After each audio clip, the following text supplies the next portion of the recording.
अब उसका जो बयानिया है वो पाकिस्तान की नेशनल सिक्योरिटी को थ्रेट बन चुका है। That is one delusional mindset and A delusional person जो कि कैप्टिव है अपनी ज़ात का, जिसके नज़दीक उसकी ज़ात और उसकी ख्वाहिशात रियासत पाकिस्तान से बढ़कर है और उसकी फ्रस्ट्रेशन इस हद तक बढ़ चुकी है कि वो समझता है कि मैं नहीं तो। ज़हनी मरीज कौमी सलामती के लिए खतरा। पाकिस्तान में इसकी सियासत और सियासी शोबदाबाजी का वक्त खत्म। DGISPR लेफ्टिनेंट जनरल अहमद शरीफ चौधरी कहते हैं, जात का कैदी अपनी ख्वाहिश को पाकिस्तान से बढ़कर तस्वर करता है। एक शख्स कहता है उसकी पार्टी का जो शख्स नेशनल डिफेंस यूनिवर्सिटी गया वो गद्दार है। तुम होते कौन हो?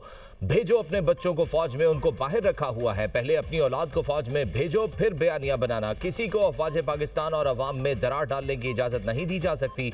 अगर कोई अपनी जात के लिए आर्म फोर्सेस पर अटैक करता है तो उससे भरपूर तरीके से निपटा जाएगा।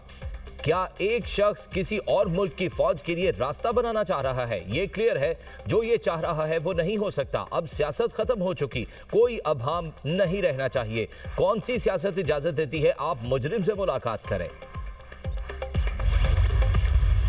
इनका सबसे बड़ा फैसिलिटेटर इंडियन मीडिया। ये आपको ये जो भी इसने 2 दिन पहले ट्वीट की है इस ज़हनी मरीज ने, उस ज़हनी मरीज की ट्वीट को देखें कैसे इन्होंने ट्वीट किया। इस बयानिए को चलाते हैं इनका अपना अकाउंट्स, फिर चलाता है इंडिया का सोशल मीडिया, फिर उनका मीडिया, अफगानिस्तान का मीडिया और सोशल मीडिया। तो ये जिस तरीके से चलता है इसके पीछे बड़ी साइंस है, ये कोई ऐसे नहीं चल रहा। ज़हनी मरीज का भारतीय मीडिया बड़ा सहूलतकार। ज़हनी मरीज ने 2 रोज कबल ट्वीट की, ज़हनी मरीज यहां बैठकर अफवाज पाकिस्तान के खिलाफ बातें कर रहा है। DGISPR लेफ्टिनेंट जनरल अहमद शरीफ चौधरी की न्यूज कॉन्फ्रेंस। कहा, भारतीय रॉ के अकाउंट्स उनके ट्वीट वाले बयानिए को चला रहे हैं। क्या भारतीय और अफगान मीडिया जो बयानिया बना रहे हैं वो फ्री लंच है? भारत और अफगानिस्तान का मीडिया, सोशल मीडिया पाकिस्तान मुखालिफ बयानिया चलाते हैं। भारत और अफगानिस्तान को कहा जा रहा है आपका और हमारा एक मकसद है।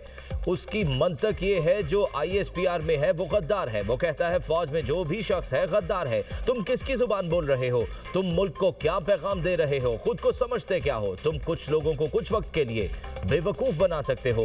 भारतीय मीडिया पर नौरीन न्याजी मुल्क व कौम के खिलाफ इंटरव्यू देती हैं। आजादी इजहार राय की इजाजत है मगर इसकी भी कुछ कदगन है।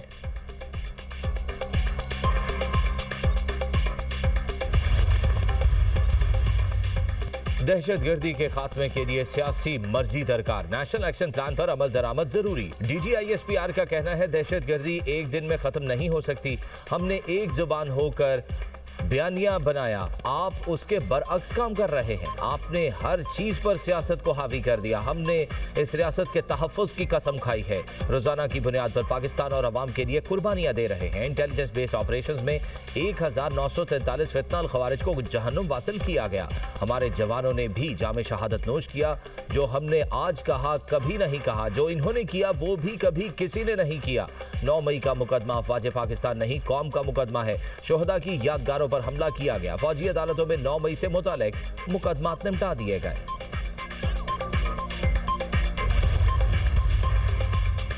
चीफ ऑफ डिफेंस फोर्सेस के नोटिफिकेशन पर प्रोपेगेंडा किया गया। प्रोपेगेंडा सेल अपनी मर्जी से किसी का भी नोटिफिकेशन बना लेता है। CTF के नोटिफिकेशन पर झूठ का एक सैलाब था। क्या ये आजादी इजहार राय है? ये कौन सी सियासत है? फौज की एक एक खबर को लेकर प्रोपेगेंडा किया गया। Chief of defence forces headquarters का आगाज हो चुका। दुनिया के दर्जनों मुल्कों में चीफ ऑफ डिफेंस फोर्सेस का हेडक्वार्टर्स है। लेफ्टिनेंट जनरल अहमद शरीफ चौधरी का कहना था वॉरफेयर का तरीका तब्दील हुआ है। इसमें भरपूर कामयाबी हासिल के लिए चीफ ऑफ डिफेंस फोर्सेस का हेडक्वार्टर्स काम करेगा। बयानिया बनाया गया, फौज लड़ नहीं सकती, सिर्फ सियासत कर सकती है। फौज ने लड़कर दिखाया और पूरी दुनिया में उसकी आवाज गई। मार्का हक की क़यादत करने वाले फील्ड मार्शल थे। किसने भारत को मैदान जंग में शिकस्त दी? कौन दुश्मन की आंखों में आंखें डालकर खड़ा है? दुनिया जानती है मार्का हक में कामयाबी किसकी कमान में लड़ी गई। किसने बताया ख्वारिज इस्लाम का हिस्सा नहीं? ये क्लैरिटी फील्ड मार्शल ने दी।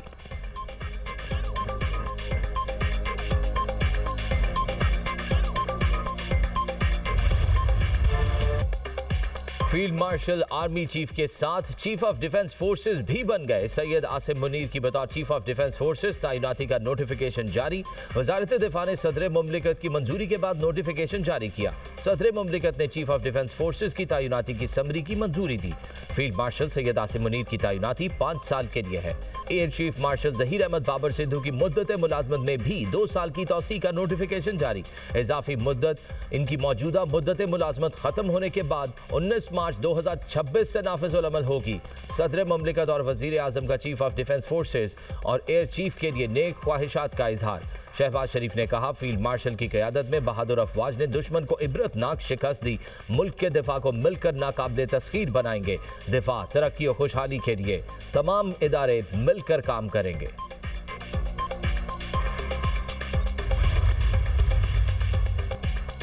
अडियाला जेल के बाहर लोगों को बैठने से रोकने का फैसला। गिरफ्तारियां और मुकदमात के अंदराज का भी ऐलान। वफाकी वजीर इत्तलात अता तारड़ की programme tonight with Samar Abbas में गुफ्तगू। कहा, जेल के बाहर तमाशे की इजाजत नहीं दी जाएगी। बतौर सियासी जमात पीटीआई का वजूद ही नहीं। पीटीआई पर पाबंदी और कलअदम जमात करार देने पर कानूनी मुशावरत होगी।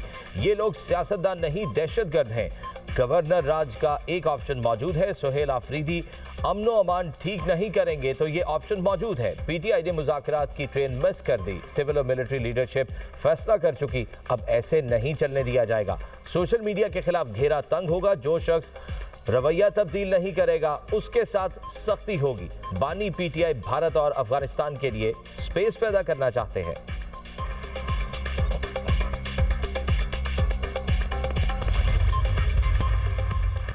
खैबर पख्तूनख्वा हुकूमत का एक और मुतनाज़ कदम। केपी काबीना ने 9 मई के 51 मुकदमात के खात्मे की मंजूरी दे दी। एडवोकेट जनरल खैबर पख्तूनख्वा कहते हैं 9 मई वाक़यात की तहकीकात के लिए कमेटी तश्कील देने की भी मंजूरी दी गई है। काबीना इजलास में शिरकत के लिए वज़ीर आला ने खुसूसी तलब किया था। काबीना की मंजूरी के बाद स्पेशल प्रोसिक्यूटर तैनात किया जाएगा। स्पेशल प्रोसिक्यूटर मुकदमात की दस्तबरदारी के लिए कानूनी अमल शुरू करेंगे।